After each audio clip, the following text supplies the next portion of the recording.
Ben Hozie, one of Bodega's two singers, is introducing the track "Truth Is Not Punishment" to a packed soup kitchen. Here's a song about spending more time with your computer screen than with your loved ones. It's set in 2013. The crowd laugh, but anybody who's picked up a Brooklyn 5 Pieces incendiary debut record since it dropped last week will know that in amongst the scabrous humor of its endlessly quotable lyrics is a pointed and often intensely self-critical narrative about our present-day relationship with technology. That much should be clear from the album's title, Endless Scroll. The detailed exploration of internet addiction is what sets them apart. That goes for both the contemporaries. The record was produced by Austin Brown of Parquet Courts, and if imitation is the sincerest form of flattery, then he and his bandmates will certainly have felt complimented by Bodega's shouty vocals and choppy guitars, and the Heroes' LCD sound system never sounded quite this angry, and the Fall, frankly, never quite this coherent. Album reviews. Bodega, Tom Grennan, Young Blood and More. Hozie introduces Charlie, a song about a departed friend, by dedicating it instead to Mark E. Smith, noting that he'd be rolling in his grave at the sentimentality.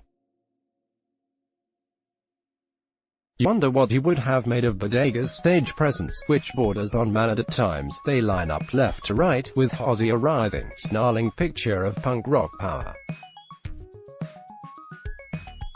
Bassist Heather L. perpetually sways back and forth. Hozie's fellow singer and drummer Nikki Belfilio, front and center, has something of LCD's Nancy Fong on speed about her. Her second drummer, Montana Simone, smiles serenely behind her own kit, in jarring contrast to the energy being expended around her. Out wide right is guitarist Madison Velting Vandam, who looks every inch the young Wilco Johnson, his aggressive machine gun movement coming complete with a wild-eyed stare. Parquet Courts interview, the rage and hope for change in America. The overall effect is striking, and yet you get the sense that it's all a little bit more visually rehearsed than the band would want you to believe. Still, the group are far more in sync in musical terms, even as the set itself feels eclectic, running the gamut from Bodega birth, a noisy rebuke, to computer culture that sees Hozie mix it up by interpolating a couple of barked verses of the Smiths' "Heaven Knows I'm Miserable Now," to gyrate a raucous, RL-inflected ode to female masturbation that has Belfilio take the lead. When they truly gel, as they do on a surprisingly stormy "Boxes for the Move," or during a 10-minute maelstrom of noise that closes out the set, the results are exhilarating.